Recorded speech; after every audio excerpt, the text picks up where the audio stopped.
what were you doing on May 15th of 2018? The reason that date is so significant is because that was the date that Uranus made its grand entrance into Taurus. This is particularly very important because on October 9th of 2025, Uranus is retrograding back into Taurus for the last time. So we are coming up on the grand finale of the Taurus-Uranus saga. Now, my name is Sydney. I'm a professional astrologer. I've been studying astrology for over 15 years. I do have my website linked in the description for those of you who would like to book a reading with me. Do not forget to sign up for my email list either. That way you don't miss out on exclusive promotions, discounts, and astrological insights. And of course, do not forget to like and subscribe. I appreciate it so much. So this video is going to go over what to expect from Uranus retrograde, which did begin on September 6th. It's going to go all the way to February 4th of 2026. Now, it's important to note that for the first month of this Uranus retrograde, it will still be in the sign of Gemini. That said, the first month of this Uranus retrograde might feel kind of like a Mercury retrograde, and that's just because Gemini is naturally ruled by Mercury. Not to mention, Gemini and Uranus energy both have a lot to do with technology, whereas Gemini more has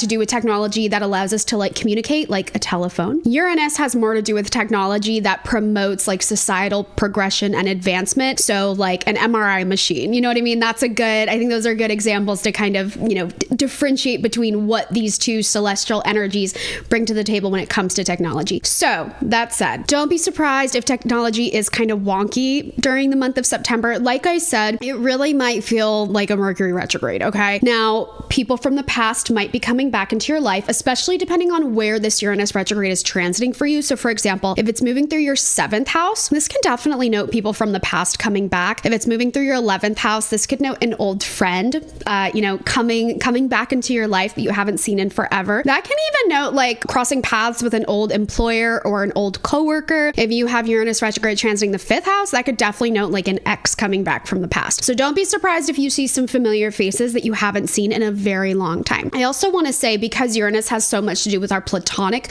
connections like friends, coworkers, it is possible that, there's some wonky energy. It might be that a little issue arises or a misunderstanding. So you kind of have to try extra hard during the month of September to really say exactly what you mean, clearly and effectively, and try not to get too offended or take it too personally if there are some, muddles with communication. Now, that said, Gemini Uranus retrograde, a good thing that can happen during this time frame is there can be opportunities from the past that reappear into your life, especially if this Uranus retrograde is transiting your 10th house, which has a lot to do with our successes, or your 6th house, which has a lot to do with work, lifestyle, responsibilities. So this could note maybe a professional opportunity from the past that you thought passed you by, or it just didn't really pan out the way you thought, but for whatever reason it's come back around and you have a second shot to nab it or whatever. Now, this can also note too, because Gemini has so much to do with communication, it might be that you are waiting to hear back on something that occurred long ago. There might have been some type of delay in communication that finally you hear word, or you get some type of affirmation, or even an approval of some sort. So don't be surprised if communication during this time, ironically enough, because we associate retrogrades kind of with delays, don't be surprised if for those of you who have been waiting for a while, you finally hear back. Now, for those of you who are applying for something during this time, don't be surprised if there are a little bit of delays. It's more so that acceleration can occur for people who have been waiting a very long time already. If that makes sense, I feel like this is very wordy, but hopefully you understand what I mean. Now, travel can also be impacted here because Gemini has a lot to do with travel, specifically short distance travel and staycation. So, maybe you're not traveling super far, but even local travels can be a little wonky during this time. There might be an abrupt change of plans or just something new that you kind of have to account for. Be very mindful with itineraries, schedules, appointments. You basically want to double, triple check everything. There are ways to mitigate some of this wonky energy. You just kind of have to stay on the ball and stay sharp. Now, on October 9th, Uranus is going to retrograde back into Taurus. This is a huge deal because this is the last time Uranus is going to be in Taurus for a very, very, very long time. Again, we're completing an era that began May 15th of 2018. Okay, so this has been a long time coming. So let's break this down because this is really important. So the most important thing to note about this transit period is Taurus has so much to do with our foundation, our personal sense of security. It also rules over material goods. It essentially just has a lot to do with like the material world that we live in. Uranus is disruptive, it's rebellious, it's progress, it's everything that is atypical. It is kind of the antithesis of like everything Taurus represents. That said, we can kind of witness some type of collapse or fall of a traditional structure in society. Now, I do really want to clarify, I live in America. It's very hard for me to speak on politics or circumstances that are going on in other countries because I just don't know. I have no personal experience living anywhere else. So for a lot of this video, you know, when I talk about politics, which I will definitely get to, I am definitely looking at it like from an American lens. You know what I'm saying? It's just the place that I know best because this is where I live and it's where I have my personal experience. Okay. But keep in mind, Uranus does rule over humanity as a whole. So the entire globe can feel these effects of some type of like destabilization or dismantling of a power structure. Now, the last quarter of this year, when, you know, Uranus will be retrograding through Taurus, we can see some type of major fall or collapse, like I said, of some type of institution. And this can be like a government institution as well. This could note a specific authoritative like figure, a specific political leader that for whatever reason, maybe they step down or they're just no longer in the picture. This could note too, like entering some type of limbo state of society. Uranus does require innovation, and ingenuity. So for the last quarter of the year, moving into 2026, we might enter kind of a state of existence that we've never seen before. And this can definitely be where that need to problem solve and use ingenuity from Uranus really takes over. Okay. Now, I also want to say too, Taurus has so much to do with money. Okay. Because it does have a lot to do with material goods. So this could note some type of financial collapse as well. I hate to say it, but the energy's definitely there. Now, in America, we're already seeing this. Life is continuing to just become more and more unsustainable, but it can really reach like a breaking point. Okay. It can reach a boiling point where it's like there's nowhere for the water to go except up and over the pot and onto the stove. You get what I'm saying? Like things can get kind of messy financially and there could be some type of like crash or fall. Now, in your personal life, that financial energy can definitely manifest for some people. It is going to depend on where Uranus retrograde in Taurus is transiting for you. So for example, if this is going to take place in your 2nd or 8th house, your finances in life can kind of become up and down, a bit wonky and unpredictable. However, that's not always like a bad thing because Uranus is associated with miracles. So sometimes this can note an unexpected financial windfall that, you know, comes out of left field. Some unexpected financial return because that retrograde energy can sometimes bring back something from the past. So this could be a past financial opportunity, or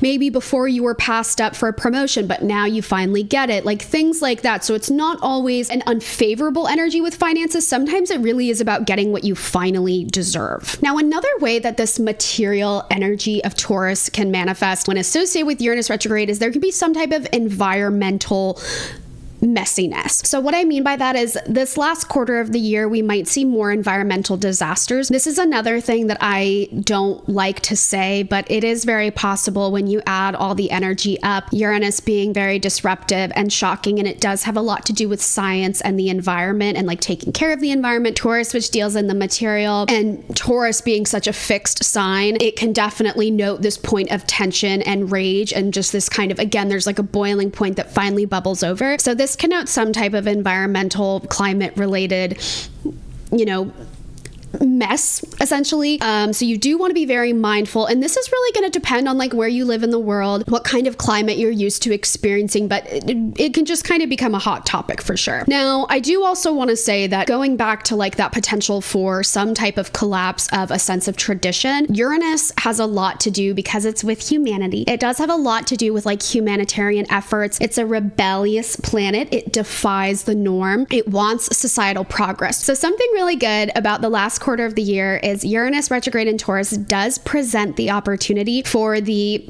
common folk, us common folk to band together and form some type of resistance, okay? There can definitely be like a power back to the people type of scenario. So you might see more protests, you might see some more uprisings. Basically, there's a collective disgruntling, a disgruntled energy collectively that we're all going to be feeling. And this can be something that serves kind of as like a catalyst to the potential for some type of institution or traditional structure to being dismantled. There's very much like, I've had enough is enough, change has to come forward. And this is true too, because we are also, of course, Pluto is in Aquarius being the sign that rules over rebellion, anti-authority, it's very much rooting for the underdog. So that is the good thing about the energy right now, is it does allow for more connection. There's kind of this like class solidarity energy, which I think is really, really important. Now on February 4th of 2026, Uranus will station direct. Keep in mind, it will still be in the sign of Taurus, but at least it will be direct at that point. So think of this time frame, like when February comes around, as like the aftermath of a storm, right? So rebuilding following some type of destabilization or destruction. It's not going to be easy, but it is going to be necessary, okay? So the last quarter of the year, it's going to be messy. There's going to be a lot of unexpected shocks, again, especially ones that